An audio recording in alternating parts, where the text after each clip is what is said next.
Welcome back, kids, to another Master and Apprentice video. In this video, we're going into the Star Wars Lego set, Lego set 75325. And let's get right into the review, starting with the minifigures.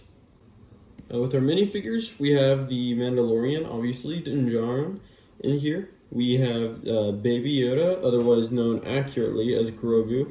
First time I've seen this minifigure.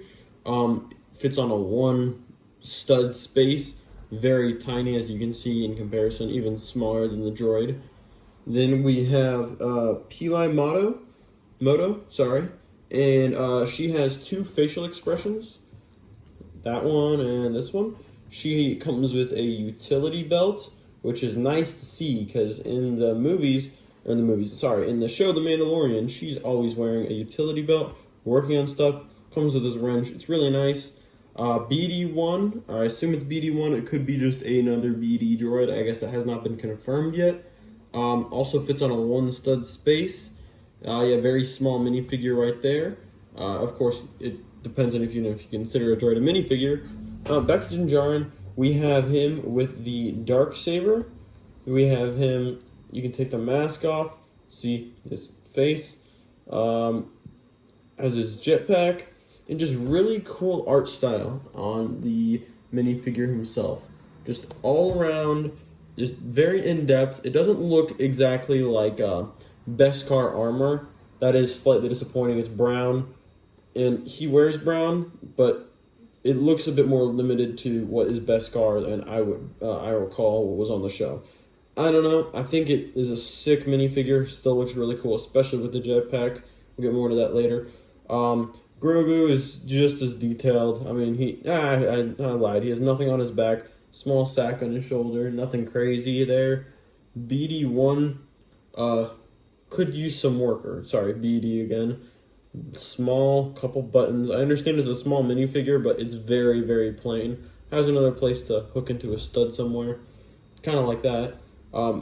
Though, Peli Moto has a lot of detail on her design. You can see in the back there, you got the belts, the backing of her clothes, and then in the front, exact jacket she wears in the show, and this hair.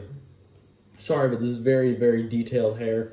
I mean, it just is awesome because you see that in the TV show. It's just crazy hair. You don't see that all the time. So as far as the minifigures go, I like them. This isn't a set I'm going to buy multiple times for the minifigures.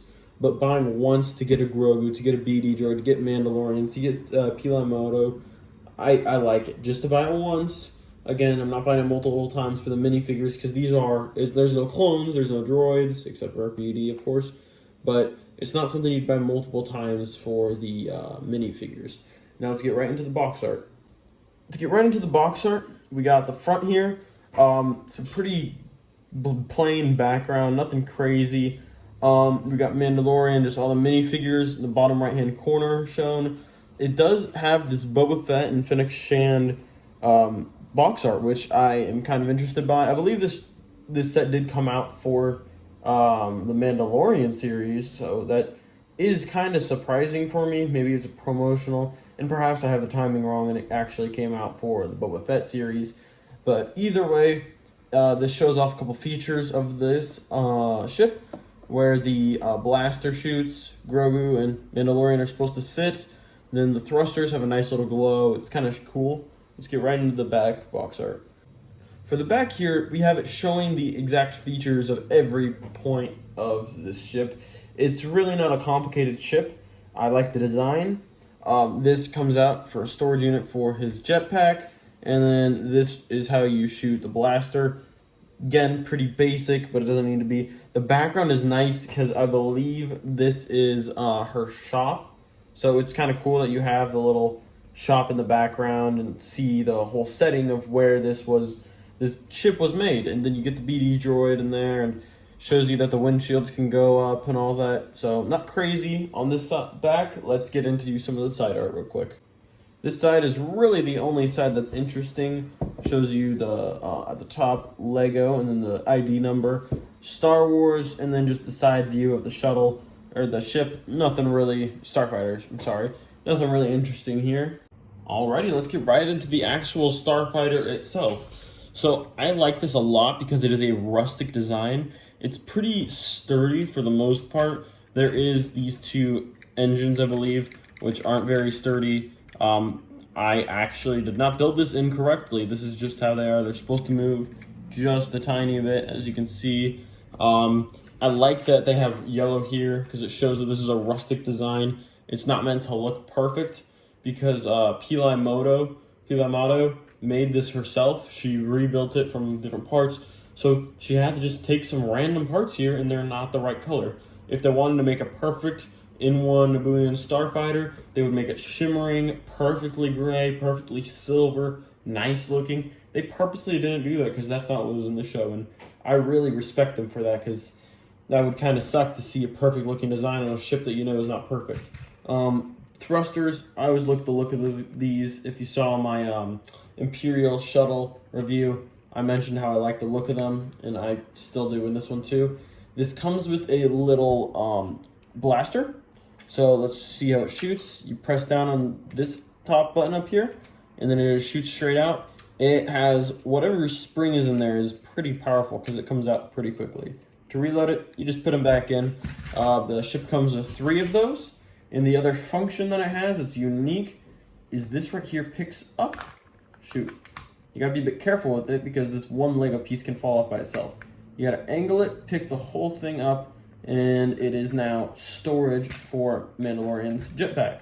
So take his jetpack, put it in there, put the top back on. I like that. It's very realistic to the actual show because he doesn't keep the jetpack on all the time. I would like it to where you could fit the lightsaber in there because he's probably flying with a lightsaber, but it just would be nice to have a little storage area for this. And well, this storage area is just slightly too small for it to fit. You could take it apart and put it in there, but it'd be nice if it was one stud longer. Let's get into how the minifigures exactly fit in.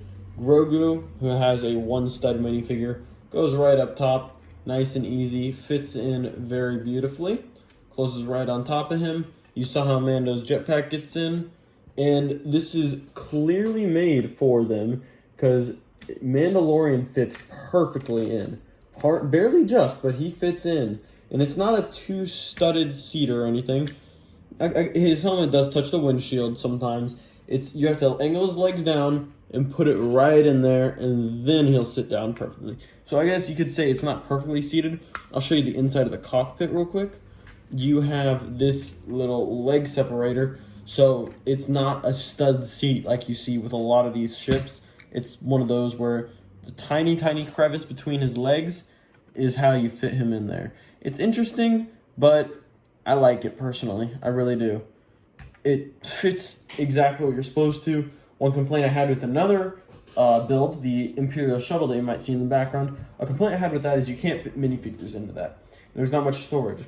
And you can barely fit minifigures into this one, and there's barely any storage, but I still love this design because that's how it was intended, right? In the TV show, we see this N-1 Starfighter as a really fast Starfighter. It does not hold much at all. The Razor Crest held a ton of stuff, and the Lego Razor Crest held a ton of stuff.